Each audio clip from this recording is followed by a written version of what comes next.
Because my packet's a mess, because I was reading it. Okay. Agenda approval. Are there any amendments from the commission for tonight's agenda? Chair Meister, just from the staff, when you're done.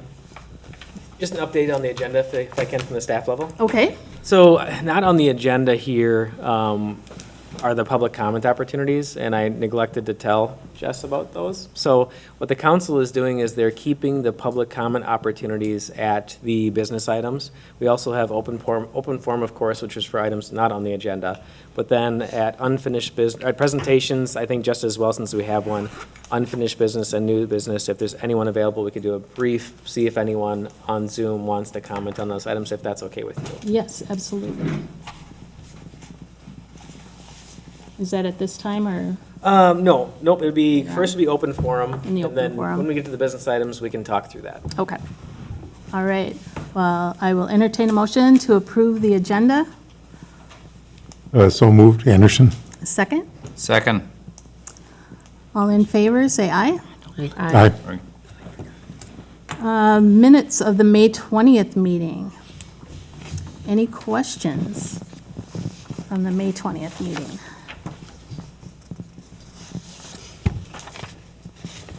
Seems like so long ago. Okay, if there's no questions or clarifications, I will entertain a motion. Motion to approve the minutes? Second. Second? All those in favor, say aye. Aye. Okay, open forum.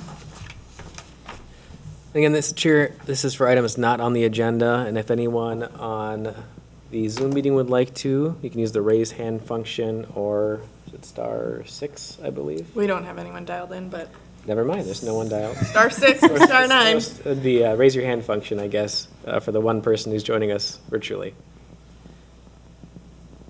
Or you can raise your hand if you're here. So with that, I think we move on. Okay, all right. Presentations. Three Rivers Park District, Diamond Lake Regional Trail. And briefly, since this is a new item, again, I'll just ask if there's anyone online that would like to speak regarding the Three Rivers Park District Diamond Lake Regional Trail Project. Use the raise hand function.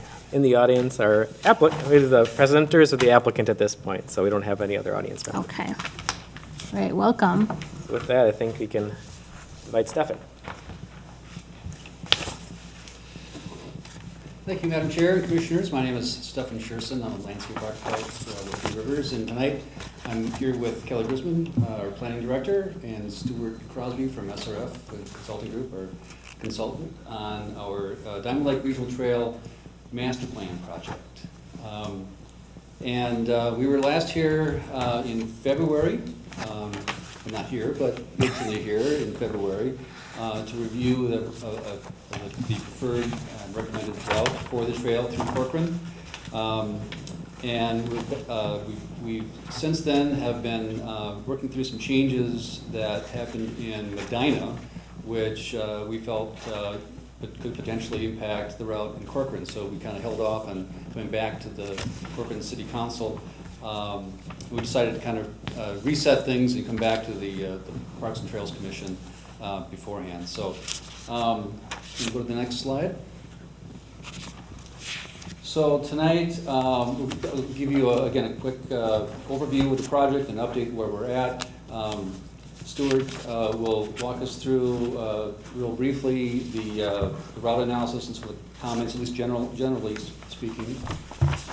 Bear with me. Okay. I blame that on Jess, who touched my computer. Yeah, probably.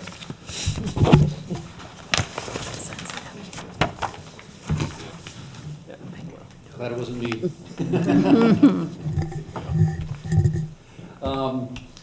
And so ultimately tonight, we'd like to get, again, your recommendation to the council for preferred route, and we can answer any questions you might have about the project and the routes.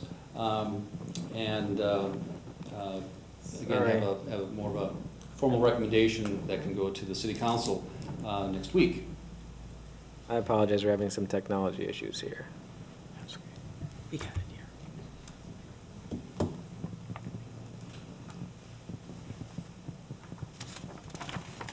Well, I'll wing it here while you get that going. You can go to the next slide there. So, real briefly, just to kind of give you a refresher, this is a master plan project for a new regional trail that will extend over 20 miles between Wayzata at the south end and Dayton and Rogers at the north end. Like all of our other regional trails, this trail is proposed to be paved 10 feet wide, and it will go through 7 different communities along the way. The primary goal or mission for this particular trail project is to create more of a scenic, more of a kind of a destination type of trail, as opposed to one that is more transportation or commuting based. This is a master plan. This is not something that is a real imminent construction project that's going to get built next year or the year after, or even probably 5 years from now. So it's a document that will, once it's approved, will allow us to move forward with actually acquiring right-of-way and working with cities to actually getting it built. Next slide, please. These are just some examples of how our regional trails look. I think most of you are familiar with our system. And again, the top row kind of shows kind of the visually kind of what we're looking for in this particular trail. The bottom row shows some of the infrastructure that we sometimes have to use to get through difficult crossings. Next slide. So, as I mentioned, we're here to seek your recommendation to the Corcoran City Council for a preferred route. We've been at this for quite a long time, as you can tell by the dates on the left here. Back in February, we were here, and we had a preferred route approved then. Since then, in Medina, they asked us to take a look at a different route or different routes than were originally proposed at that time. And so we had to kind of reset and go through that whole process there. And that's why there's been this 6-month delay in coming back to Corcoran again, in case it did affect the route connection into Corcoran. We've done the same thing in Long Lake and in Orono too at the south end. So if recommended tonight, we will proceed to the City Council meeting next week. And then after that is, once we have this route identified, then I can start to work really crafting the actual draft master plan, which we would then come back to the city for resolution of support once that is done. So that's when we actually have the finished or near finished document. Just as a reminder too of what we did last year in terms of engagement, we had a website that was really kind of our one-stop shop for everything about the trail, background, description, schedule. We had an interactive map where people could leave comments right on the map, so they were geographically coded that way. In terms of outreach, we did a lot of mailings. We had meetings outside and virtual meetings with property owners. We also sent out mailings to quite a broad area around all the corridors, and we used social media as much as possible, as well as just on-site pop-up sessions in parks and on trails, and we also put up some signs. So with that, I'll turn it over to Stuart, who can kind of walk us through real briefly, again, just to kind of refresh, it has been a while, the route analysis and some of the generalization of some of the comments, and also one minor change at the north end that was different than what you saw last winter. Thanks, Stefan. Brad, is it possible to zoom in just down below so it fills up the screen? Perfect, yeah. So what this image shows is the multiple different alternative segments that we looked at, and this isn't new information to you. This is the same information that we showed you several months ago.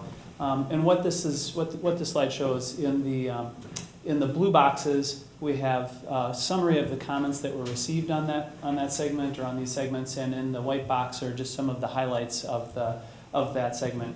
And then we also have some numbers above, the blue being comments that were in favor, the red being comments that were somewhat negative, and then some really the yellow are sort of the ambivalent comments that weren't either side. And so for each of these subsegments that are listed here, C9 through, and it heads up towards C1 on the top. And really, as you look at the city here, we had three different general areas. We had the western side of County Road 116. We had an alignment that went generally up County Road 116, and then one on the eastern side. And as you can see here, there were various comments for all of those different segments. I think that, as you'll see when we show you the recommended route again, the western side was generally more preferred, and where we ended up on the southern portion at least. So maybe we can scroll north here just a little bit. One thing we do want to show as we keep going up here, C7, that was one of the concerns here was some of the challenges with the off-road alignment as it went in through some of the developed area there. Some relatively negative comments there, wanting it to be away from the current developed areas, and more interest in having it just on the western side. So we'll pause here for a minute and see if we can get back to the map. Hey, there it is. There you go. And as we head north, there's one other area here I wanted to point out.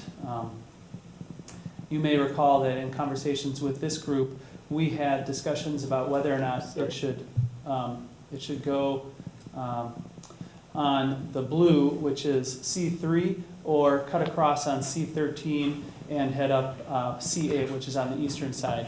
And you may recall that we went back and forth on that, and we've confirmed with this group that really the eastern side going across C13 on the north side of Hope Community Church along Hunter's Ridge and then north crossing Stieg Road is the preferred area. It gets it off-road. It will allow for some connections to future development, and it's not quite as challenging as that large wetland that's on the west side. So if we can go to the next image, and maybe we'll start at the bottom again here. What you see here is really the same map as before, without all of the text boxes and a highlighted yellow line that is the recommended route. What I didn't mention before, we also have on here the snowmobile trails, which are these green lines right here. And that's something that I think is important, that we did have conversations with the snowmobile club.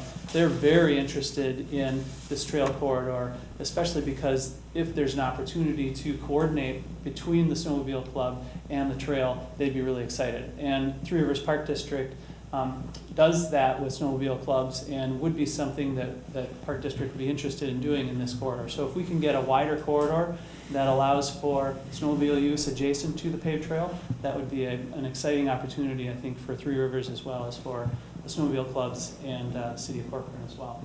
So as you can see here, we're on the west side of County Road 116. We're meandering this dashed, you can't really see it very well, but these dashed lines right here are development areas that are either proposed or underway, and we're winding around those up on Larkin Road, and we head directly up toward the community park. We would head north here a little bit. We show City Hall where we are right now, and the potential sorry, I keep forgetting we have online potentially people as well, and moving away. But local connections and also a potential underpass just south of City Hall, where that is a future possibility to allow for an off-street crossing of County Road 116. And then, as we'll see here, going north of the community park up toward Hope Community Church, we cross Meister Road and are going to be proposing to head east over to Hunter's Ridge. The Bellwether development that is over there now, this is the one change that we want to run by you. In the previous version, we had, you can see that dashed pink line right there. That was the alignment that we were recommending. It was because of some of the trail alignments within that development. since we last met with you, there's been some discussions with staff and coordination with that development, and the better alternative is really to skirt around the west side of that development, as you see right here, crossing Stieg Road and then heading up toward Stieg Woods right there. So it's not much of a change, but it does work better with that proposed development or the development that's occurring right there right now.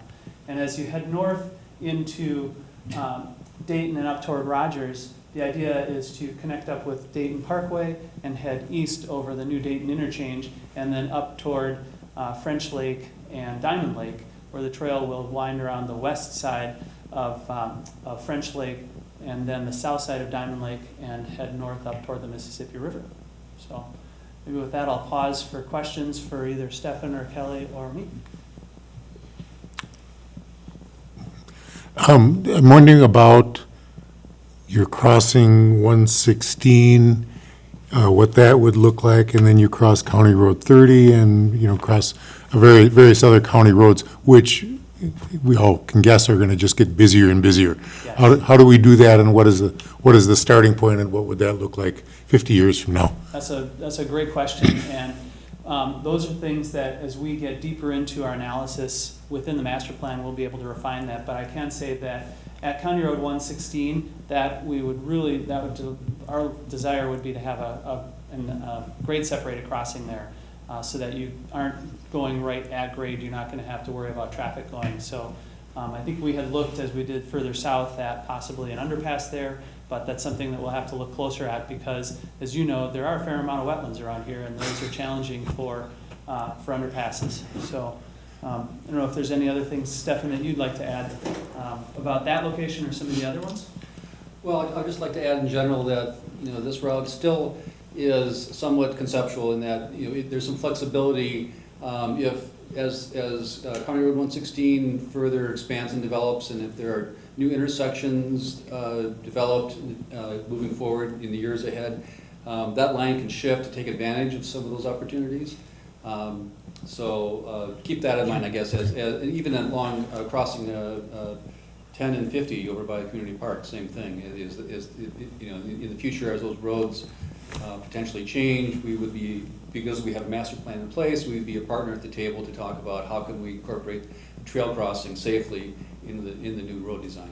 Okay, because I know that, as I understand it, 94 is going to, or the freeway is going to kind of dump out onto County Road 30 at some point, probably during my lifetime, sooner rather than later, and that will change the traffic on County Road 30 for sure, in a way that makes it harder for bicyclists and walkers. Yeah, one thing for sure, we won't have any kind of uncontrolled crossing, or Okay. it would definitely be at a controlled intersection or an underpass or overpass. Overpass, okay. Did you say a grade separation for the crossing? What does that look like? Well, if you want to go back to those images that we had, like in the third slide, basically it's a large culvert under the roads. There, the lower right. It's a good image of that. So that's just a engineered culvert, squarish culvert that gets built in as long as the grades allow for that to happen. Okay. If we can find a spot that wouldn't fill with water. Right. It's a term we throw around pretty loosely, but it's a little misleading understanding, because it could either be a culvert that goes underneath or a bridge over top. Okay. Which is some way to get people across the road without having to cross at it. In the middle on the right there is an RRFB, which is a rapid flashing rectangular beacon. And that is a way that you can actually have a push button that will get those blinking lights that allows cars to see that there is somebody in the crosswalk. And that is another option for some of the roads, probably not the really busy county roads, but some of the other roads that might have traffic. We've seen those elsewhere probably. Any other questions? Val? Back to, sorry, Brad. No, I'm kidding. Can we go back to the map where the pink line was over in the bellwether? I'll do my best here not to lose it. But in the meantime, you guys said that pink line moved To the right. to the west or whatever, Yeah. or the yellow.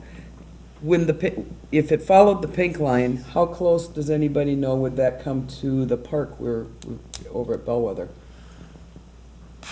If it stayed over there?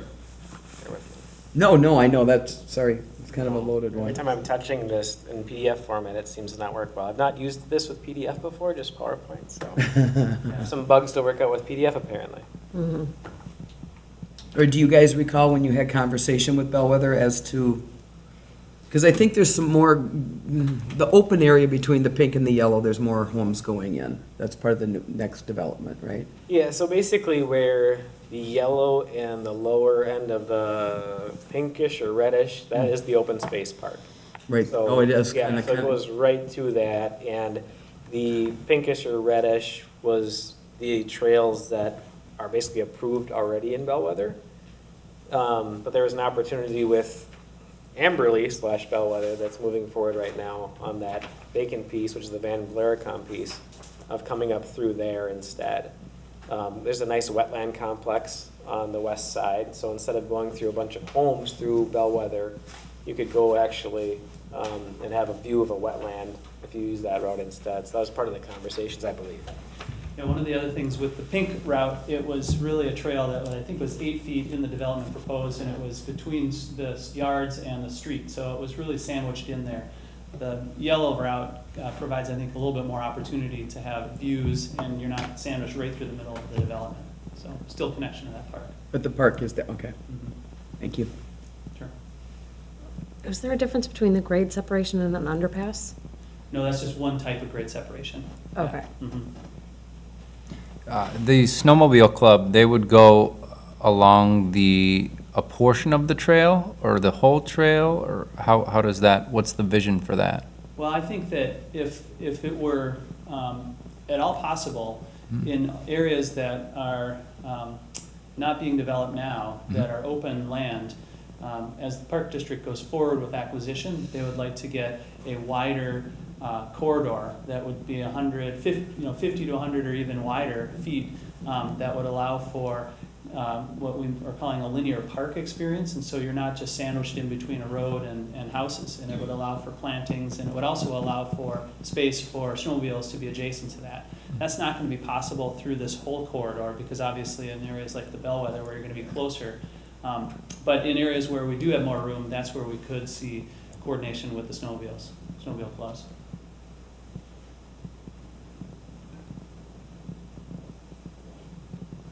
Okay, anyone else? Judy? Okay. Are we looking for a motion for the I think Bellwether there's a couple more section? slides, I believe. Oh, okay. Yeah. See if I can do this without, nope, I can't. Might as well get to the I next feel your slide before pain. you. Yeah, just a second. I just lost Well, I one. think just the remaining slide was just going back to the schedule again. Yep. Which we already touched upon earlier, so. One more quick one, though. Okay, on the south end with Medina, you said you made some changes with Medina. It still lines up okay without, it still lines up okay? Good point. I meant to mention that the original recommendation is that the far south end does not change in Corcoran. So we're still looking to come out onto the Arrowhead drives that curves into Medina. And we have a map on a flash drive, but I'm not, if you care to see it, but in general, it follows down Arrowhead and then jogs a little bit to the east, about where Tamarack Drive would be, grade separated, in this case, most likely a bridge over Highway 55, and into a property that's owned by the Wayzata Schools, and they're planning potential middle school at that location, so the trail would connect through that school property, and then further south connect to Hamel Road, and then would be within the road right of way of Hamel Road, heading back west again towards Baker Park. So once in Baker Park, the trail would connect to the Lake Independence Regional Trail, which is along Highway 19, work its way through Baker, come out again on the Lake Independence Regional Trail at the southeast corner of Baker into Long Lake, Orono, and eventually into Wayzata. Wow. So Corcoran is roughly 6 miles from north to south. How long is your trail? Do you have any idea? With all of its You know, I twists should and add- turns? I should add, before the jog in Medina, it Yeah. was about 21 miles, so we're probably pushing 25 now. But are you talking about in Yeah, Corcoran? In Oh, just in Corcoran in Corcoran particular, itself? yeah. It's probably, I don't have the total right here, but I'm guessing with all the weaves and et cetera, Yeah. it's probably closer to 7.5 Okay. miles. So we just get everybody a little longer in Corcoran to enjoy our lovely city. Yep, absolutely. Oh. And desire to connect to some of the parks and future parks too, so. Yeah, Yeah. So as far as chair, so the question, yes, we are looking for a motion to recommend the alignment, essentially as presented. Or unless you have some changes Okay. apart at this last moment here. I don't think so. Okay. I'm looking for a motion to accept the trail as proposed. so moved. A second? Second. Okay, all those in favor? Aye. Aye. Opposed? Okay, the motion passes. Thank you very much. This is just absolutely spectacular. This is just so cool. This is Yeah. just, Thank you for choosing us. Your enthusiasm. Oh, yay, Oh, whoa. Corcoran. No, that's, yeah, I love it.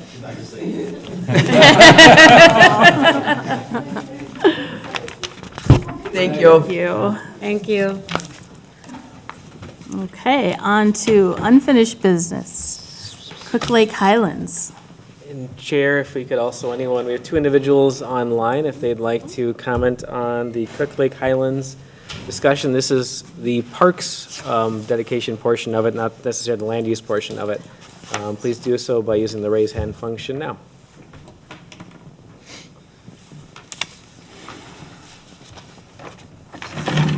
Not seeing anyone at this time, so if it's okay, Chair, I'll do a brief presentation, and the applicant, Beth, is here as well to add on anything I missed and answer any questions of yours, and we'll see how technology goes. Okay.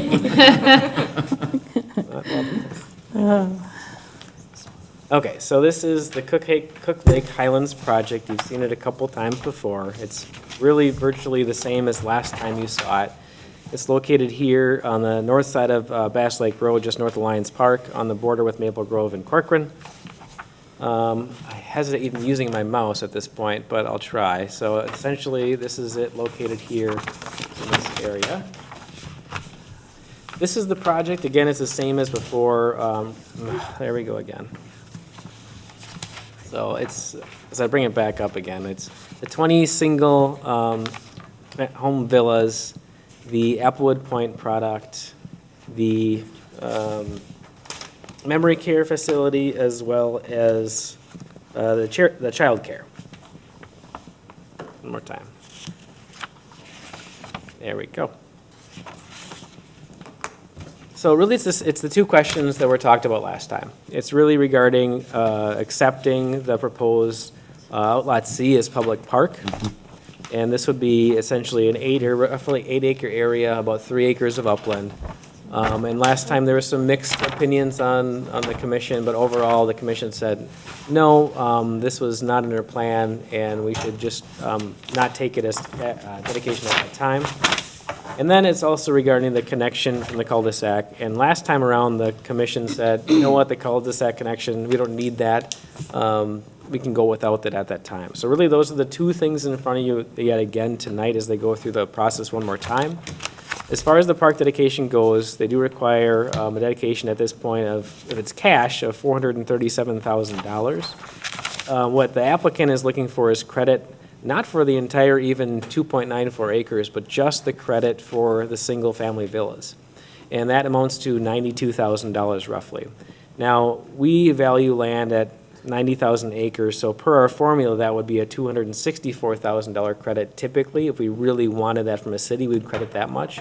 All that the applicant is asking for is the credit for the 20 villas again. So it would be the land dedication, as well as still a payment, a significant payment of about $345,000. So really, Those are what the council's again looking for tonight, whether whether you want to continue with the same as before. No, we don't need a cul-de-sac connection because there's enough connections throughout. And then if there's any sort of change with the park, I can tell you that the neighbors have been extremely vocal about really desiring that to be protected city-owned land that they'd feel better with if this development moves forward. I can tell you that I talked to Commissioner Christensen, emailed back and forth, and as he thought about it more, he was in favor of keeping the land as park himself. He's obviously not here this evening. But really, that's what we're looking for. Continue with the same recommendation as before, or amend, and then we bring that to council. Actually, looking like the August 12th meeting, not the July 22nd at this time. So I'll stop there, and we can answer any questions from staff, and the applicant is here as well.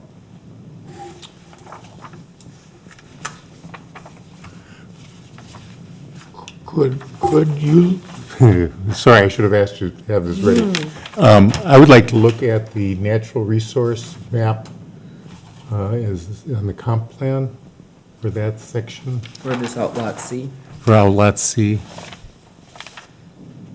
Yes. Sorry about springing that on you. And while we're thinking about that, do we have anything on our comp plan for that area? We do not. Not for a park? We do I not. didn't think so. No.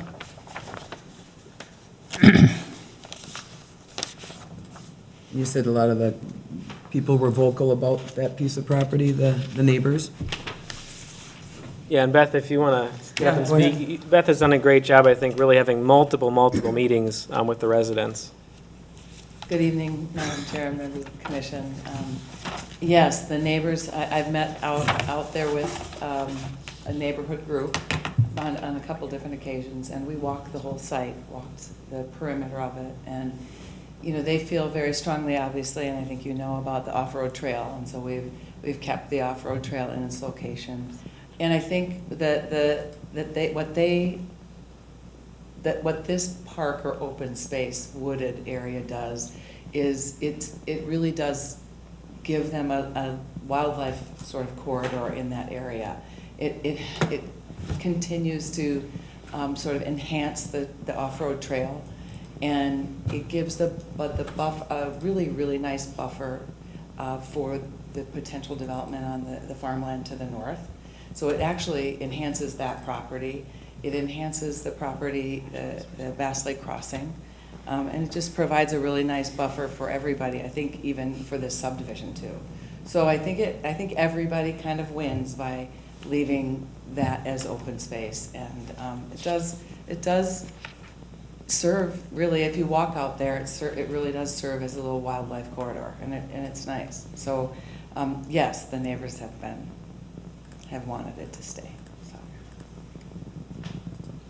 I'm nearly there. And what kind of maintenance would be involved on our city level? Cost, well, not necessarily the exact cost, but what type of maintenance would we have? So as far as owning it, really, if we do nothing with it, really nothing. It really would depend whether there want to be some improvements to it for a trail in the future, or if there's any non-native species that we'd want to address. But in the short term, there would not need to be anything, essentially. Now, Beth, is this the ravine area that you're referring to? Well, yeah, great question. It starts at the ravine, and then goes back to the north property line. And there's currently on the northerly property line, there is currently an easement that's been granted to the city by the property owner years ago, so that the city could get access and pipes to the lift station, so they could serve and service the Bass Lake Crossings project, and would ultimately service the property to the north if and when that develops too. Okay. So yes, it starts at the ravine, and it's wooded. I mean, it's pretty thick. So can you see the outlot C on that map? It should be. Yeah. Yes, So essentially be this area. it's right there. It's Very close. Yep. It's on the, right there. The red, Yep. And the key, that red area is, Since I lost it, I might as well zoom out and see what the key is. So maple basswood. Maple basswood. Oh, that's high quality. Yeah, so that would be a part of Corcoran that has not been plowed. That area was not farmed. Mostly because it was you couldn't farm it, it's a ravine. Yeah, and, as I have thought about that over the last couple of weeks, I feel more strongly that's a worthwhile thing to save. It is a small enough parcel that really what it does, it's not really a park, it is a wide spot in the trail. It's an enhancement to that trail. Every time we cut down some woods in Corcoran, we hear about it. And here's an opportunity to guarantee that we're not going to cut down some woods. And I think there's some real value to that. It also borders the Cook Lake and its associated wetlands, which Cook Lake is a high-quality water body. We don't, not much of it is in Corcoran, but it's one of the good spots. It just is really pretty good. And so I think that, there's a lot of that space around Cook Lake that is marshy. You can't really walk down there. It's not really suitable for building a trail. You can't really walk around the woods because it gets too wet. So it adds to that feeling like it's just a wide spot in the trail. It's too small an area to build trails in. If you were to build trails, you can almost see through it. In the winter, I'm sure you can see through it. But if you were to cut trails through it, then you would really be able to see through it, and then it loses its sort of nature piece. So and $90,000 is not an inconsequential sum of money. It's about as much money as we spent on the park equipment over at Wildflower, just by comparison. And so I think it's a good deal. So, not that anybody asked. Well, I'm on the commission. I get to express my opinion. Yes, absolutely, we want to jump. Well done. Okay. We have for maps, but the trail on the west side was kind of kept the same, but it looks like it goes through some backyards yet? Is that? Or, yeah, go for it. You can Point. wheel that cart over. I got scolded the last time because I couldn't. But, so this is the area, and here's the ravine. So it really is this roughly 3 acres here. What I was saying, and I'll get to your question, but what I was saying is that this property actually does benefit from it too, because it's a nice buffer for anything going on over here for these people. And then this is a wetland, sort of become kind of a wildlife area too. And so it's really a nice Corridor. together, putting them together, it does actually serve as a nice area. Here is the trail. So the trail will be in the backyards, proposed to be in the backyards of some of these homes here. So I don't know if it's five homes or something. And that's consistent with the last time you saw it, that the commission preferred that. I just didn't know, what does that do for those people that live in those 5 homes? Well, a great question. People watching.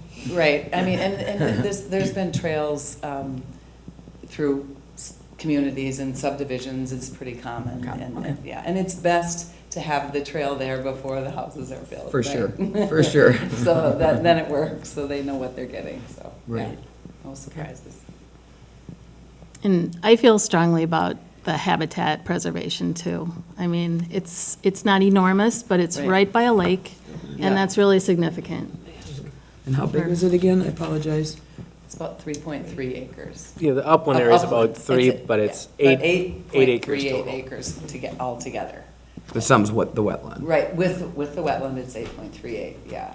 And then you have the rest of the The other lake area, acres. and it's just, yeah. So, Okay. Is there any access to that Cook Lake? Is it all private? I don't think it's, I don't, Nelson's used to have, Nelson's used to have Where they had that house, the red one? Yeah, so that's a great question, because I'm working with the developer next door, and I was involved in getting, in entitling this property. They do have a trail that is running, that's gonna run along, along the lake, and that's gonna hook, it's proposed to hook up to our, fire lane that will serve as a trail that the city doesn't have to maintain. It will be privately maintained, is proposed to be privately maintained by Applewood and Met Council. They're gonna share that as access, but we would like it to also serve as pedestrian access, and then it'll hook up into the trail that'll go along Cook Lake, so. Is the intention then that somebody could carry a canoe or a kayak I into don't Cook know, Lake? that's a great question. I don't know. You know, Let's go with it's, the actual water is in Maple Grove, right? So the wetland, so I Yeah. don't, I mean, it's actually very dry in this area right now. Right now, yeah, I bet, You know, yeah, right? yeah. So, yeah, I think it's mostly a shrub layer on right. our side, Yeah, kind of like Jubert Lake. But it's wildlife and it's pretty and Absolutely. it's a great view and, yeah. So, So the request is, from the applicant, again, is to have this as part of the proposal for Beth's project. Every dollar counts to make this work, so the cash value is really important for her as a deduct, and it really comes down to whether it's worth for the commission. Like last time, I know, Tom, you were the advocate, made a motion for if it didn't go ahead last time, so it really comes back whether the commission has a change of heart. Again, it's very clear from the neighborhood nearby that they would prefer it, and I'll just share that with you, but you are the recommending body for the city council. Judy?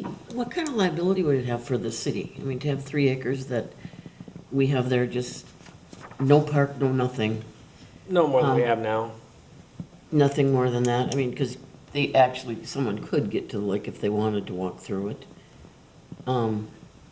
Yeah, I mean, our general liability insurance covers public areas, so it'd go on record of ownership, but it wouldn't change anything. Okay, and they have access in case of emergencies by that road, she's saying? To a point. Now, if anyone ventures into the wetland, then That's my point. that's anywhere in Corcoran, really. Yeah. If you want to venture where you want to venture. but this will serve as, I mean, you'll be able to get pretty close. Yeah, you'd have better access than you ever had before. Right. Okay. As you know, someone will. Oh, yeah. Well, I guess I'm asking again, because it's written right here, that it says this does have long-term maintenance costs to the city. If we choose to. Yeah, I mean, ultimately, even if we did nothing, I guess, there could be invasive species, doing a pole buckthorn or something like that, but I think the idea was eventually probably putting in some sort of trail or something there that does have cost implications, absolutely. So what would likely happen is we do this, every, 5 years, we update our park dedication calculations, and we would, add in that we're getting $90,000 less revenue, and we have put in some sort of long-term cost, and that would potentially change the number over time. It's a large number, so whether it's $10 per home different, I don't know. I don't know what that would be. I mean, in the future, somebody who lives nearby might say, what we'd really like to have is a bird watching blind. A spot where we can, have a little structure so that we can sit and watch some of these birds. They've got one at Wood Lake. And it's just essentially a shack that's got some view holes, and so I don't know if there's some chairs or stools or something in there so that you can sit and without disturbing the wildlife, you can watch it. I mean, folks could do that, and we would have to respond to that, and if we did, then we'd have to build it and maintain it and, sweep it out and, take the graffiti off and whatever else, something like that involves.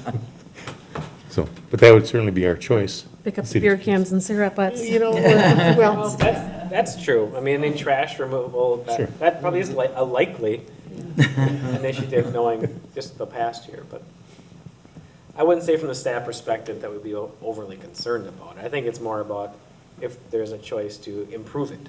And I think the message to the short term would be, there's zero plans to improve it, and then you'll get all the pressure, and then it'll be the commission's problem to think about that.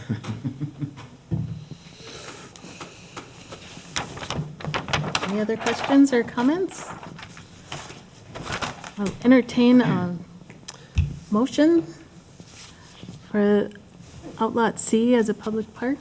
I would make a motion to do that at the cost of whatever was stated, $90,000, 90. 92. Is there a second? I'll second. Chair, can I just clarify? So, Yes. Mr. Anderson, so that Yes. be purely for the park, or do you want to also continue the same recommendation of also no connection to the cul-de-sac and do it in one motion? Yes, that would be exactly right. Okay. Is there a second? Second. Okay. Should we do a roll call vote? How about further discussion? I have another question. Okay. I'm sorry. But technically, in the motion, it wouldn't be a park, it'd be land in lieu of cash. Because we aren't really dedicating it as a park, correct? Correct, that's a good clarification. Yeah. Okay. Yes. Good. Thank you. Okay. Roll call vote. Anderson? Aye. Dugan? Aye. Hoffman? Aye. Nivell? Aye. Streller? Aye. The motion passes. What are you voting, Sharon? I am voting aye. Okay. Any further discussion? All right. Thank you, Beth. Thank you. Like I said, I wish I'd been Three Rivers. I think what they gave you was great.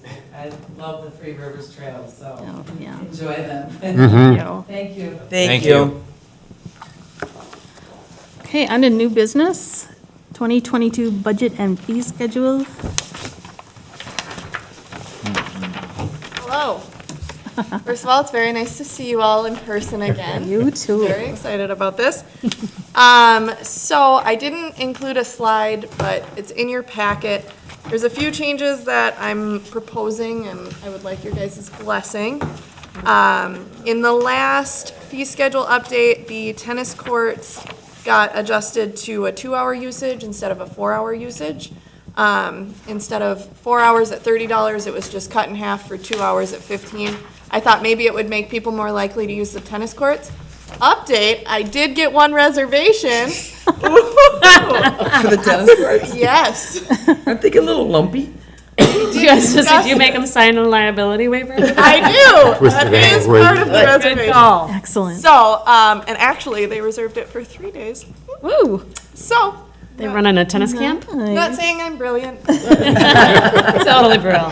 We knew that, yeah. So I would like to do the same thing for the volleyball court while we are getting reservations and it's a 4-hour usage. I think we would potentially get more at 2 hours. And quite honestly, I would not anticipate people being out there for 4 hours. I would say 2 hours is a better deal, just seems more user-friendly. So that's my first thing. Second thing, I am still working on my budget. I have been out of town for a little while, and thankfully Brad has been very flexible on my budget, but I am really trying to get it done. That being said, there will likely be a decrease in revenue, just because I do have to start getting new equipment. It's been needing to be replaced, and then I was gonna replace some of it last year, and obviously that didn't happen because we didn't have programs. So I'm trying to replace some of the equipment. We did get a donation from the J.C.'s to help with that this year, so that was really generous of them, and I am gonna use that. But I'm also increasing some of the fee schedules to help cover the cost next year as well, to replace some of that equipment. Like I said, it starts to get old, and in order to keep having participants come through, I need to have good enough equipment that they want to. Yep. Commissioner Dugan can maybe attest to that. I as can. he does have kids in the program. I can. Additionally, I did make note that some of the fees would go up, that being spring baseball and summer soccer. I'm leaving fall baseball just because there's really not a lot of additional costs with that. The nice thing is the spring fees cover a lot of the new equipment, and then the fall, we don't have apparel, so that helps out with that. There's not a whole lot of cost to running that program, which is very nice. But it does have an increase for non-residents for spring baseball. And then with the exception of machine pitch, which would have a $5 increase just because of pitching machines, I have to replace the springs on them, I have to get a new machine. The baseballs, I can't tell you how expensive baseballs are, it is ridiculous. So that's kind of the big thing. I did want to keep that $10 gap between residents and non-residents just to make sure that we are giving residents that priority rate, and they would still get priority registration. So That's kind of the big thing there. And then I would also like to add a $5 late fee for registering late, because I cannot tell you how many I get.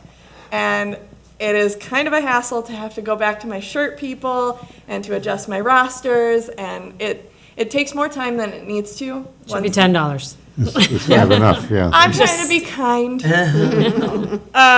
So that being said, that's kind of for summer soccer, fall baseball, and spring baseball. Other things, summer soccer, the rate would go up a little bit, but not too much. I think it was $5 or $10, so not too bad there. My final thing, and this is my most exciting point that I would like to touch on, I am looking to add a part-time seasonal employee for summer months. I was looking at April to early October. If you guys are aware, that is the busiest time of the year for me. I spend a lot of time out at that park, prepping the equipment, being on site in case of emergencies or otherwise. I don't know if you guys are aware, I am out there every single night for soccer. So if you ever want to find me, He that's said, where I'm he was at. like, she's out there all the Yeah. time. Must have been gone or something. Like, hey, yeah, oh, okay. I'm there, but I'm everywhere. There are 30 teams, I think, this year, so Yep. I am hoofing it all over that park.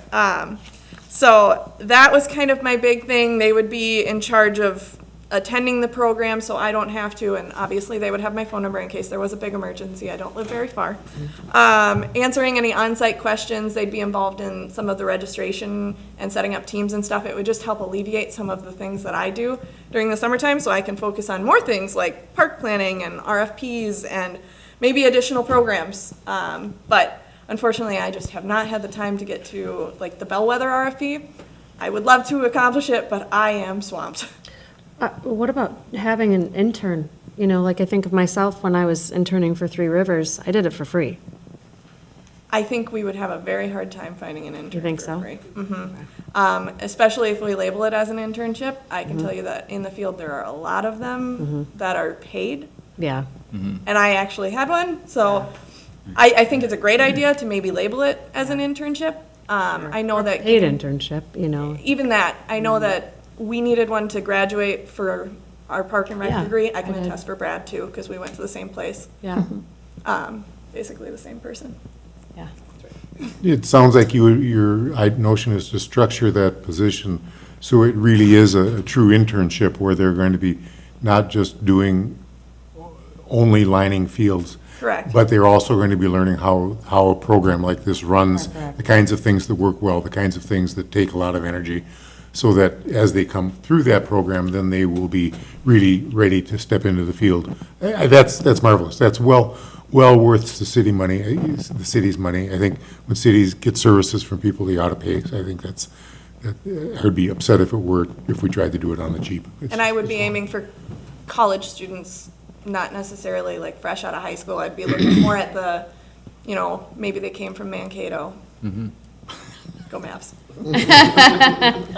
But I just think it would be beneficial. We could give back to not only the community, because I can focus on other things. They get someone who's really invested in it, wants to see it succeed, and we give back to the Parks and Rec field, which is so So what's special. your pay scale on that? What are you aiming for that? I'm shooting for $15 an hour, maybe 15, 20 hours a week. It would kind of vary depending, obviously, on what the week is. Soccer is going to be a little more intensive because I would hope that they would be the ones lining the field so that I don't have to, as much as I love getting the tan. And so they'd be out there. Soccer runs a little longer, baseball's a little less intensive for how much you got to be out there. And I'd be mindful of that. Obviously, the less we have to necessarily spend, the better. And I'm very aware of that as my budget reflects it, so. But if there is other things or any other items you guys want me to throw in there, I definitely can. I'd also like to note, not that it's necessarily on my section of the budget, it's a different part of it. We have gotten a lot more city park, like pavilion and field rentals this year. So I'm kind of excited about that. I don't know if that's COVID or just updating. We did update the fees last year, so I don't know. I can't Little tell you, both. but Yep. it sounds like we are getting a lot more people, and a lot of the pavilion rentals have been Corcoran residents, which has been really nice because I don't know if maybe they're now more aware that it's there or they're just trying to get out of their house because COVID, but was Probably kinda trying to excited. create a Like safer new environment residents, you for think? gatherings. I don't think they're necessarily new ones because most of them aren't coming from the developments from when I look on Alright. Hennepin County GIS. Yeah, just need the space. Awesome. What fields are they renting? They've rented, I've got the usual rentals of 1 and 2. I usually have Baseball? Are someone, you ta- I don't know what. oh that yeah, means. field 1 and 2, so it's in the pinwheel in the Yeah, northwest. It's the 2 east Okay. side fields. So I get people who rent those a lot. Normally I have someone on Lions, which is that southwest one, but I haven't had a lot of people there. I've also had a lot of people using the batting cages, so if you guys are interested in renting that out, I don't necessarily think that would be as easy to rent out, and it doesn't get used where it's got a lot of overlap from what I've seen. But there's So- probably somebody almost in there every night. When I walk, there's probably somebody there almost every night. Lunchtime as well. Oh, yeah. Really? Yeah. Have you had some fellows renting for cricket, or they just go? I have had someone reach out to me a few times. Okay, because regarding there's a group cricket. of guys that play cricket, Every, and they're on the north, behind 1 and 2. it's field 3, yep. Well, So- they're not even in the field, they kind of just go out in the grass or, In the yeah, whatever outfield? that the northwest field Northwest is, is- yes. I have had someone reach out to me a few times about it. They check on availability mostly. I was out there for soccer the other night, and I think they were trying to use the field. Oh. I had already claimed it because my programming kind of takes priority. Nah. Fortunately and unfortunately, I guess, it depends on who you ask. So, other than that, I haven't heard of any big problems. I heard that we are a home field for it, but as far as I'm aware, they haven't told me that. Yeah. It was I just kind of. I just wondered, because I've seen them out there a bunch, so I just wondered if that was the case. So Wednesdays and Sundays, I think, were the main dates that they were shooting for, because that's when it's generally open. Yeah. How do our expenses versus our income run for all the leagues, for the fees that we get, for the money that we spend running the system, uniforms, all that stuff? Do we break even? We actually have a revenue of about 30,000, I think, the last 2 years, like this year and Okay, all right. the 2019 season. It was offsetting some of the cost of having me, which is part of why I think I went full-time, correct? Or part of the selling point. Some of the selling point, yeah. Looking at next year, like I said, the revenue would go down a little bit with adding another person and the expenses of getting new equipment, because I really haven't been getting a lot of new equipment, because when I started, we already had the equipment. Between the soccer association and the baseball association, I was kind of Equipped. gifted all of this stuff going, oh my goodness, well this is great. But now we're starting to get to a point that, okay, I've been here, it'll be 4 years next year, and if I haven't gotten much new stuff, It's time. it's starting to get a little dated. So I think where my budget stands right now, with the added person, it would be maybe 15,000 to 20,000 in revenue after expenses and everything. So we're making money on it. Well, Oh, it's, so, I mean, Yes and no. there's okay. mowing, there's, Yep, yep. so it depends what you want to throw Sure. into that. Not so Absolutely. much mowing this year. Not so much mowing. Yeah. Very true. Crunch. They are still weed whipping quite a bit. Are they? Spraying the weeds in the tennis courts so that they're usable. Awesome. Well, I'll go with the age-old question of, say for soccer, what percentage is Corcoran residents? I'd say the generic answer is 15%, which is better than any other year. Keep going up. I believe my first season running it was 10%, but I believe we're at 15% this year, 15 or 17. Out of somewhere how in there. many in soccer, you guessing? So I have approximately 350 kiddos, which is actually down from 2 years ago, unfortunately, and I pushed, but we had 475 about from 2019. And I don't know if it was a COVID thing, that's what I'm assuming. I know that a lot of parents are still hesitant just because, there's a lot of kids, or is everyone vaccinated? There's a lot of questions that go with it. I would anticipate that numbers would bounce back next year, at least to 400, which is what I'm budgeting for. But again, a lot of those expenses are relative to how many participants I have. I mean, I got medals, how many fields am I setting up? It all kind of varies and fluctuates with that number. So being we're running a program for 85% non-residents, is it a big deal to make it a $20 difference between resident and non-resident rather than They'll 10? pay it. Good question. You know, Yeah. I mean, being we have to replace equipment, we're hiring a Yeah. part-time person, you know. to- I would anticipate that drops the numbers quite a bit. A $20 jump between residents and non-residents, plus I think I did a $5 or $10 jump on top of that. It would be, you're looking at $25 or $30 that would be a difference from this year and last year. You had already increased it. Yeah, some of I was them. reading my packet and it got disorganized and I can't find a piece of paper. I'm being honest, it's here somewhere. Yeah, I did increase some of them already. So but- I'm just using soccer as the example. I'm not picking on soccer or anything, but, so So that one was getting a $5 increase already. from, So it's at 80 for this year, and then I'm proposing that it bumps to 85 next year, okay, and a resident is, 75 next year, which also got a $5 increase. Because nets, balls, and goals are expensive. right, right. So, I mean, if you want to add another $10 onto that, it would be a $15 hike in comparison to what they're paying And now. not picking on any community, but what does Maple Grove charge? Or It- Plymouth, or do we I would know? say it's pretty similar to what we do. Yeah, you had done a pretty extensive, I think, review last year. Yeah, I think, yeah, I know she's looked at it for Yeah. us before, I just don't recall.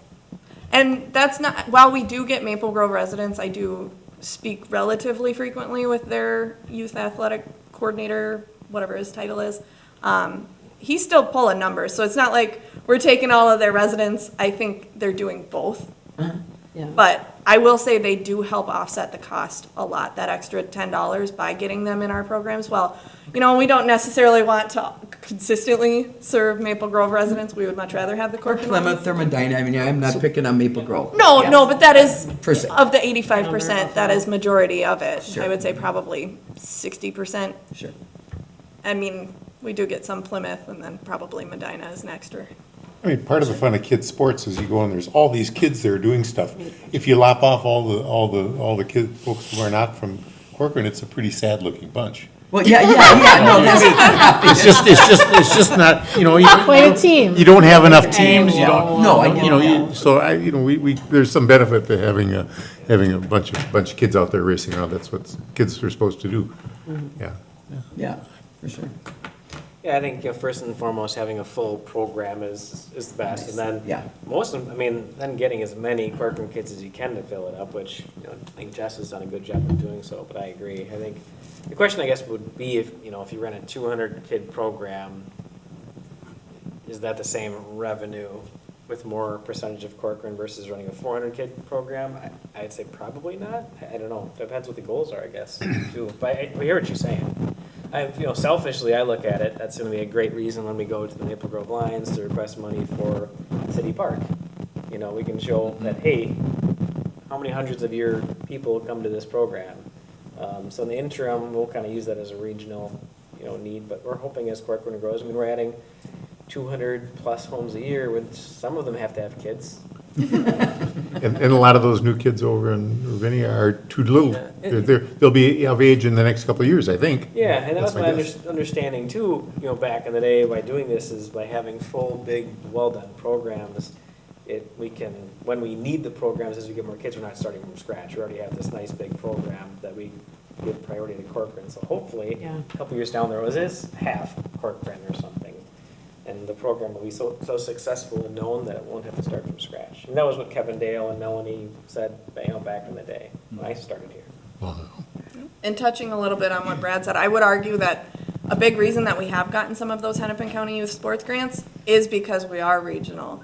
I take a point in there to recognize that, we do serve Maple Grove, and I list out some of the cities because I think that does have a really large impact.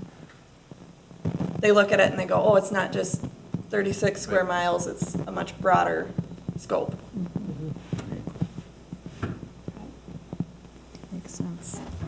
But if you guys want me to raise it more, I can. No, just, question. She does this every year, you know. Yeah. Those are good questions. Those are good questions, yeah. I don't fully disagree with it, but then I see those points too. Points It's- also, it kind of- exactly. Yeah, kind of all. Oh, I know what my other Totally, question was. yeah. Thank you for You're picking. welcome. Sorry. Have we had any inquiries for people that can't afford, if there's any funding in different directions that way? I have only had one Okay. in my 3 years. Mm-hmm. And it was one family, I believe they had like a foster child. Okay. And I believe it was when Kirsten was still the president of the J.C.'s, and I had spoken with her a little bit and gone, is this something that you guys would be interested in helping fund? And she said yes, so we kind of diverted that way, and then the money kind of came back, if that makes sense. I know that at one point we did talk about doing kind of like a sponsored program, which I would still be incredibly interested in doing and looking more into it. And I know Bloomington has one that I could talk to them about it. But there again, I don't have time, Right, right. which is Yeah. Or you could- the whole Even if reason you for put having it on the members. application, that there is this, if you need help with this fees, there are options. Absolutely. And I think Because we could come up with funding, you know that. Well, exactly. I think when speaking with Kirsten, the last I remember, it was like maybe we could have kind of a pot of money where those that are in need we would kind of pull from there, and as it got low, maybe we'd go to the J.C.'s for it again, or it was maybe replenished every year. I don't remember what the final details were, but that would definitely be something I'd be interested in looking into either this winter or, come next year. And I'd also love for you to ask that person, assuming they attend these meetings at some point, just to get that experience. Maybe you do ask them if we increase the prices for non-residents, see how they answer. Be a really good test for them. So I would like to see, one of the things that I feel strongly about is that parks need to be responsive to changes in the demographic and to the current activities that draw people in. So if there is a way to establish a more formal relationship with the cricket players, I think that would be wonderful. If cricket can involve some sort of special grooming and such, and if there's a way to do that without breaking the bank, just to establish a relationship would be really a good thing. I'd love to hear what they would have in mind if they had everything they want from Corcoran. Maybe they're happy as clams just to have a space to play, but maybe I think there's. I'm gonna ask him at the bar the next time I see him. Yeah, I'll go to the bar afterwards. yeah, to check it out, to really see if we can develop that. As long as we got room, why not, In 2018 or 2019, I had either 1 or 2 meetings with one of the cricket associations. And we had talked about maybe a portable mound, but that was something that they were interested in bringing. Ultimately, the big thing that they wanted was to either help establish like a pitch. I think that's what it is, Yeah. pitch, if I remember the title, or the terms. But they were gonna get like a portable mound. It supposedly wouldn't ruin the grass. What else did they say? They were pretty open to it, and then it just kind of fell off. I don't really know what happened. But other than that, the only conversation I've had has been renting the fields, and they haven't been interested in renting, so there hasn't been much more conversation aside from that. I've spoken to a couple of guys that are pretty involved with the cricket league that's in the area, and I know they were saying they'd be interested in renting kind of long-term, looking out at their season for, I think you said Wednesdays and Sundays, for an entire season ahead of time, if maybe they could get some sort of, bulk renting discount or something like that. And I don't know the numbers of it all that much detail, but that's what they've told me. So I don't know if that helps. And we you do out. offer a 10% discount. Yeah. So I had explained that to them as well, because I think the individual who reached out to me was a Corcoran resident, and as long as the person is a Corcoran resident, we don't have it based on like, if the majority of your group is, which varies from city to city, semantics, but, so I had informed him he could get the 10% discount, which is the only discount at this point that we offer. And I Is don't. that, meaning if you rent it long-term? No, that's, Just- like, if you're a resident, you get that 10% Oh, discount. gotcha. And I do have other groups that do rent it long-term. They rent for a full season. I've got, I think, 2 or 3, and they seem to be okay with it. I think it's still reasonable, but plus that 10% discount. And one of the items we've been talking about, and we have time, is doing some sort of community type survey type thing of maybe programming we're missing. We've had previous conversations on it, but haven't been able to get there yet. So I think it's not only that, Corcoran is definitely changing, and if we have to somewhat keep in touch with the needs. So some sort of community survey would be appropriate, I think. That might be a really good opportunity for a certain position that would maybe come. How fun for that person. It's a good learning experience. It really is. I believe too, Jessica, that probably 2 meetings ago for the JCs, they made a donation to the park. Yes, Has that been accepted by council, and yes. so the group heard about this? I can definitely tell you guys. Actually, all within 1 week from the Northwest Area JCs, the city accepted $105,768. Well, Wow. $100,000 was to go towards City Park and the splash pad. There's a photo, I'm sorry I didn't include it, there's a beautiful photo of me, Michelle, and Cody all holding this very large check. My dream come true. So I accepted it on behalf of the city, and then the 5,000 of it was for the Parks and Recreation programming to get new equipment and support those initiatives, and then the 768 was the tree giveaway.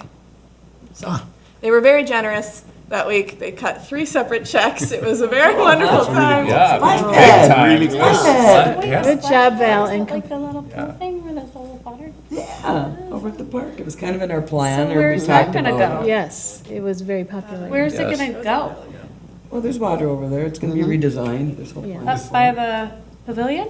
No. It's further No. south. Well, first of all, our plan isn't complete. Oh. But, But no, it'll be over by the hockey rinks more in that area Oh, for the okay. new design. Okay, Yeah, groovy. that's super exciting. It is. I It think. is, it really Very is. fun. Yeah. It's great.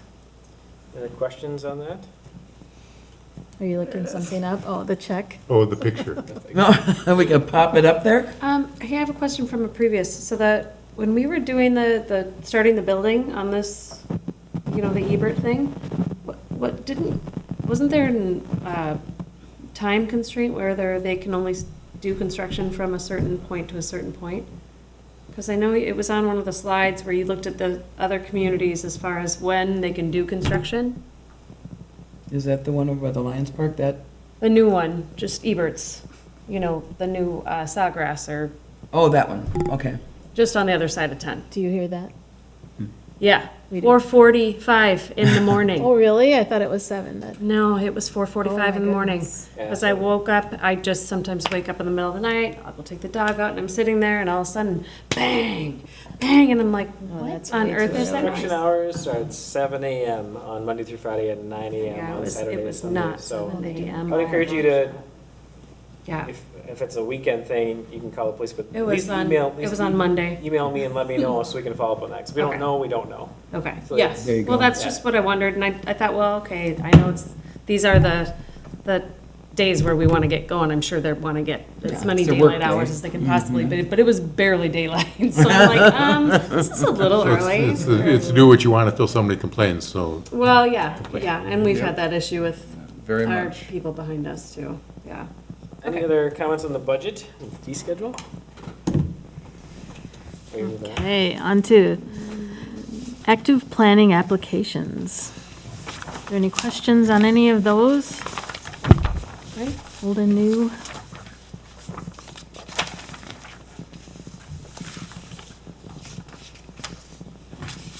Okay. All right, Jessica, Recreation Coordinator update. Have you kind of covered everything? No. Yes and no. Okay. Okay, so a summarized version. Baseball wrapped it up. The spring season went really well, as far as I'm concerned. No rainouts. Oh, I Or had was some there one? rainouts. No, I had some rainouts. None so far rain, for soccer. Soccer. We're already at 3 sessions, no rain. Wow. So baseball wrapped up, that went well. I have fall baseball registration open. Currently, it's open through August 1st.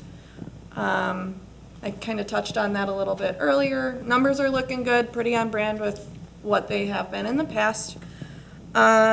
Emergency Operations Center is closed. I am now just your recreation coordinator for the time being, assuming that nothing major happens. I'm really happy to be transitioned back. If I thought I was busy with just recreation, I was definitely busier with both. The Parks and Trails packet, as always, I put your packet together. Night to Night, Sergeant Eckenberg.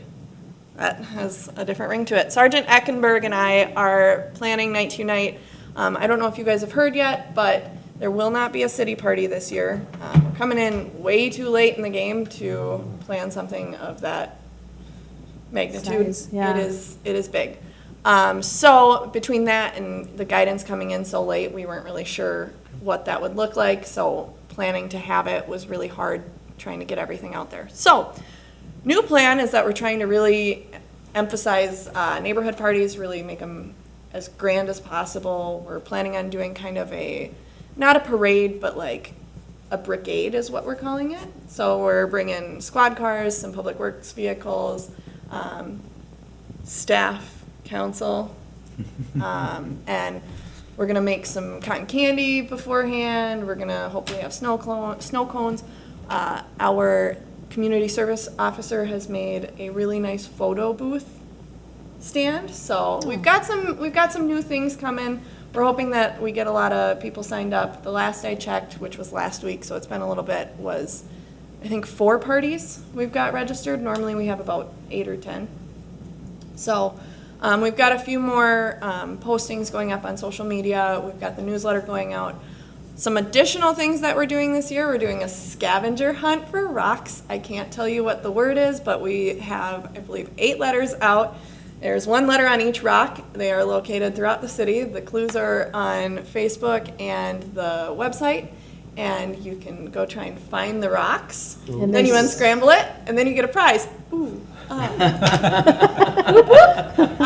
So very exciting. We did try and make it easy for children. There's clues, there's pictures. So I think it's a really great idea. It was not mine, it was the CSO and our police technician. They're brilliant and they have been incredibly helpful. Other things, social media, I touched a little bit on that. I do the social media postings for the city. I've got most of July ready to go and teed up, but I have a few more that have to go out. And then field and pavilion reservations, I told you guys a little bit that those have been up this year, so that's been a good portion of my time. And soccer takes up a lot of my time. So that's where I'm at right now. If anyone has any questions, I'd be more than happy to answer it. Does the city of Corcoran have Instagram? No, Okay.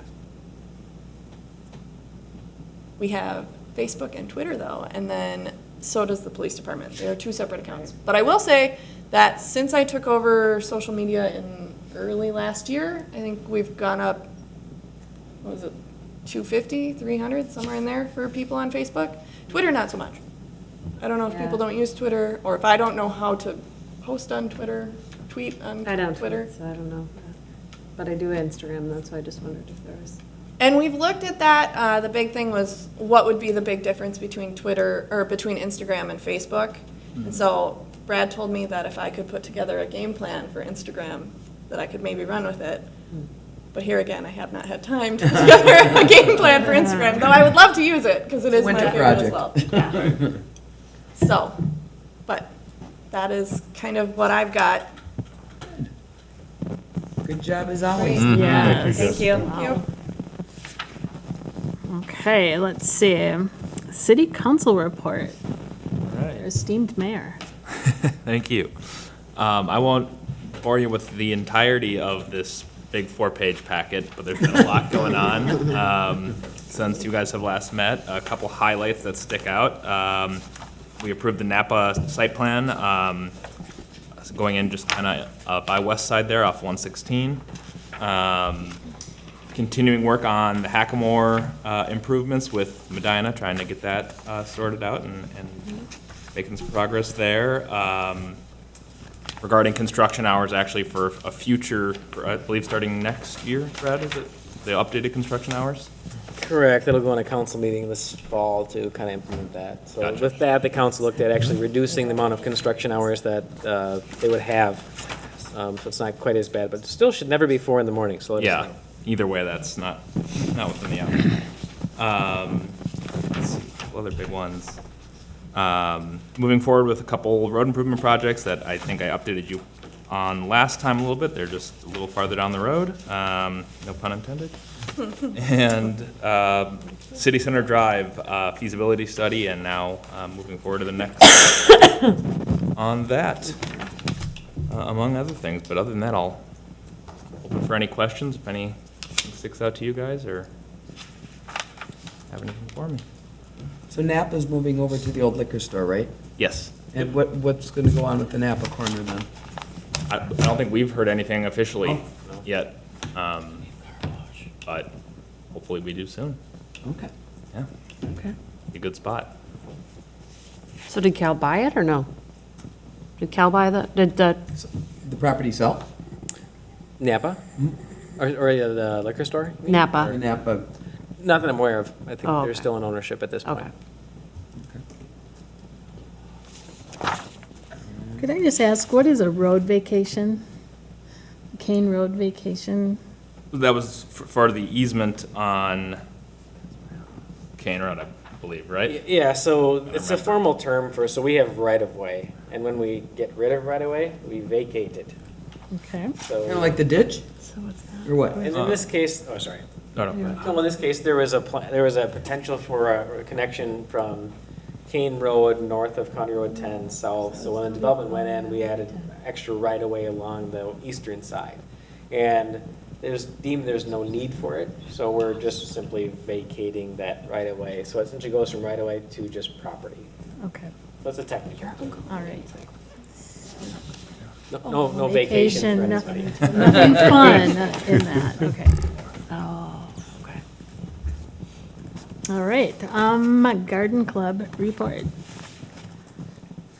Tom Anderson, what's going on? Oh, well, the garden is still alive, I mean, which is not a given. Yeah. We have not done much Ratings. over there, but we have kept it watered enough that the stuff we planted was it last fall? Yeah, Last fall is still doing well. we had a weeding session. So, yeah, we were over there weeding one day, and we've been occasionally watering it, so it's pretty quiet. There isn't much to do. Our group is really small, and I need an assistant to call meetings and do stuff, so it's been pretty quiet, but we'll fire up again. There is some money in the Memorial Garden Fund, and so I think we should do another planting next fall, because there's some pretty empty space over in the garden, and, somebody was noticing that the shrubbery in the front of the building is looking pretty darn tacky. It looks First like, impressions. it looks like nobody lives here. There's some weed trees out there. and Well, if there's- it was hard on everyone. So, that is absolutely the truth. Yeah, there are a lot of public buildings that are looking pretty worn out right now, with no rain and then no attention last year, so.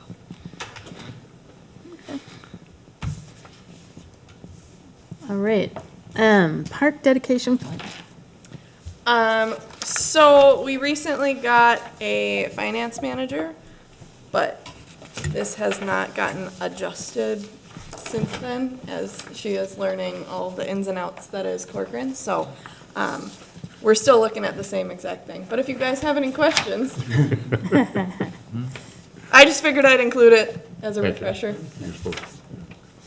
Okay. Other business announcements? This might be the time for you guys to talk about the item that we've been emailing over. Okay, are you willing? Sure, Okay. And I did print them out if you would like to hand them out at the Sure, end. let's do so that. Everyone can review. yeah, let's pass it on. Right now? Sure. Okay. Looks like a pretty small print, man. Get out I can see the Glasses. small print from here, man. Well, that way you guys get the Oh, comments it's that really. Then you don't need your Well, glasses. no. I feel like a teacher, this is your assignment. Yeah. Oh, man, that is small. Sorry. Saturday. So, was it last, We met at the end of June, I think. It was Yeah. before the 4th of July, that's all I remember. as I look, as, you know, as I'm kind of looking back at how parks are developing, I've been getting more sort of ill at ease with how this is all fitting together. And it just felt like I needed to try and take a step back. For me, Wildflower as a park is fine, but it's, you know, it's really small. And parks are the smallest neighborhood park is supposed to be 5 acres. And it was never even listed at 5 acres. And when you look at it, a good chunk of it is really a wide trail. And furthermore, the playground is level, but then it drops down a hill, which makes it not really very usable. You can look at it, it's pretty, but it's not really all that functional. And then this Bellwether, that park has, We talked about it at the last meeting, Yeah. at the end, Tom commented on the size the and the size. and the location. Location, and that's the one that kind of has a keyhole slot for getting into the park, and it's kind of surrounded by talking by about- houses. And that's true over at Wildflower too, is that the park and some backyards just sort of commingle. They're right there.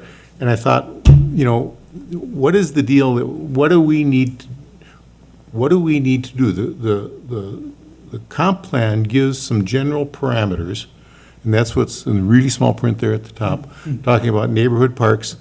And that's what I'm thinking of right now, is about neighborhood parks, that you should be within a half mile of a neighborhood park, or even a quarter mile of a neighborhood park.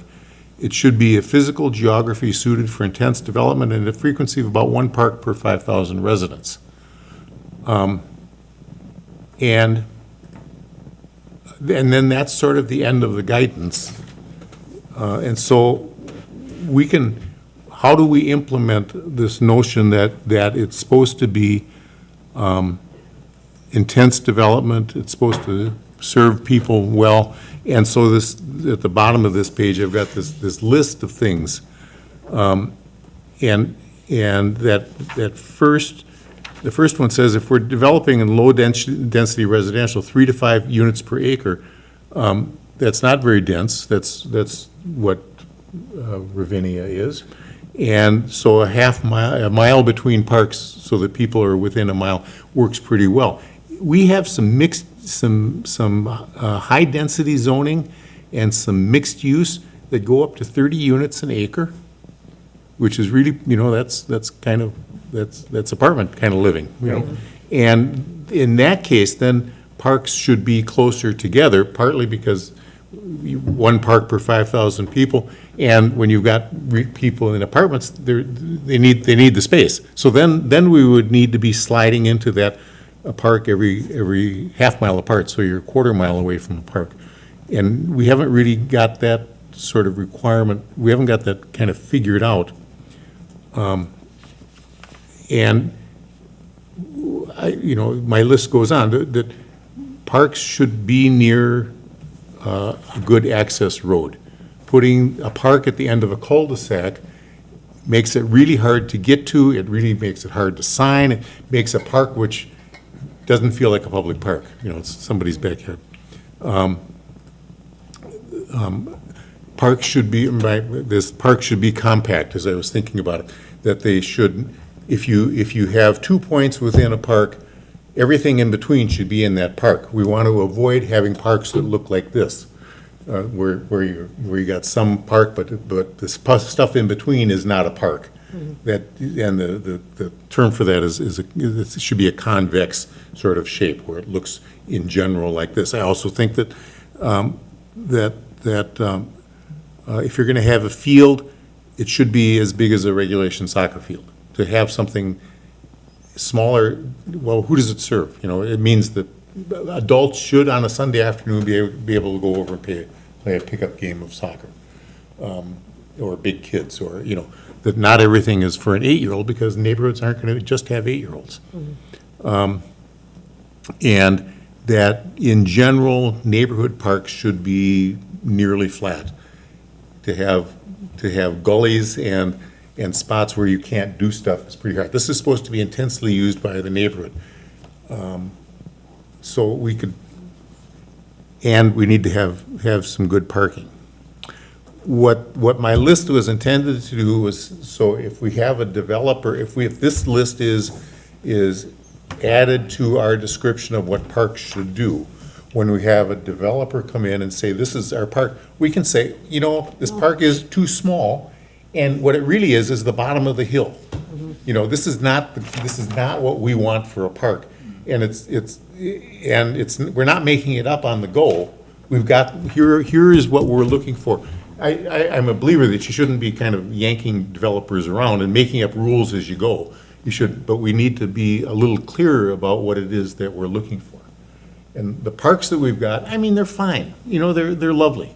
But I think we could have done better, and we're learning as we go, and I think we can do better. And part of it is just being more specific. So this was my, kind of back of my envelope little list of things.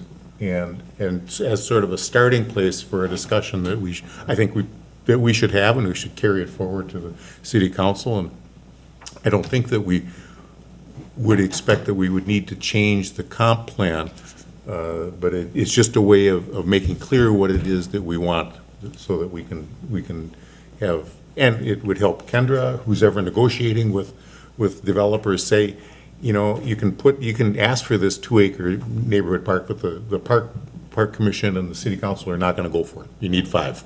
Right. Absolutely, you need 5, and because At a minimum. at a minimum, and because you've got 10,000 people living in this 1 square mile, that really needs to be much bigger. And I think we can sort of provide some pretty detailed guidance on for each density of each zoning, what kind of space we need to have, to give them some really serious guidance as to what they need to do.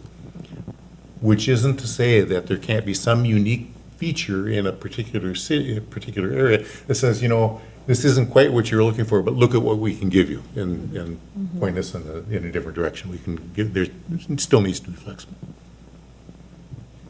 This is really great. Thank you for putting it together.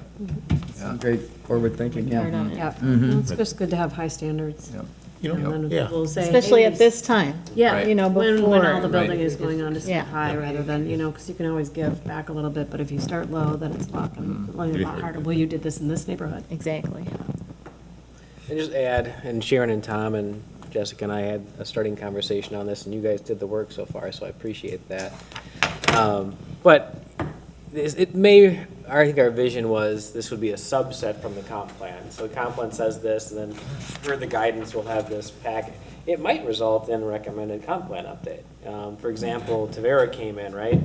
And the comp plan said there's no park in that area. That's 550 homes that we had 0 parkland on our comp plan for.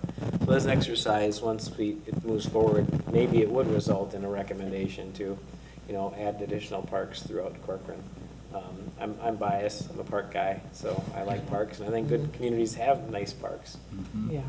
But I think the next step, we believe, would be maybe putting this on the agenda of a next Parks and Trails Commission meeting. This was kind of Tom and Sharon's time to tee it up. Jessica can email it out so Val can zoom in on it. Yeah, thank you. Large print. And then to continue the conversation forward, but I think it's the perfect time. Wildfire, it's a beautiful little park. We use it a lot, too. Yeah, but in Bellwether, gonna be a beautiful park, both, we learned a lot on, and now is the time, as Tom and Sharon have the vision for, let's make some changes now, and let's change after 2 parks, not after 22 parks. Right. Exactly. Yes. Yeah. Perfect parks in the far western corner of, Yes. or side of Corcoran. That's a little late. We can do it sooner than that. So. Yeah, Yep. oh, I agree. Yep, I agree. Thank you. Okay. The liaison calendar. Are there any changes anyone would like to trade up? Never seen it. I'm sorry, it's in here somewhere. What do you mean? When am I? Into October. Into October. Oh, You're looking at the minutes. I found it, Judy. I think I Should didn't be on go your to We're that. sharing, so. I think I didn't go to that 422 one. Your secret's safe with me. Okay, Nothing happened, right? maybe I did. September 9th. Oh, I'm 8/12. Mr. Mayor, how do you feel about Parks and Trails representative just dialing in, Yeah, doing it from home? Does that work? We rarely are called on for a comment. From It our was cabins. It was really easy. The reception was, the camera worked pretty well. I could see what was going on. If it had something to comment, I would have Yeah. definitely raised my hand. That's fine by me. I think I'll probably be using the remote function sometimes too, and I think it's nice to have both options, so that's not a problem with me whatsoever. Perfect. And then you don't have to get all dressed up to come in. Just from nobody's house. Or you can just, the camera is off, so you can be doing something else while you're listening to the city council meeting. I know it is pretty intense, but. Okay, if there's nothing else, I'll entertain a motion for adjournment. Is there a motion? I'll make a motion to adjourn. A second? All those in favor? Aye. Aye. Hey, meeting is adjourned. Missing I was trying to hold really still, I kept hearing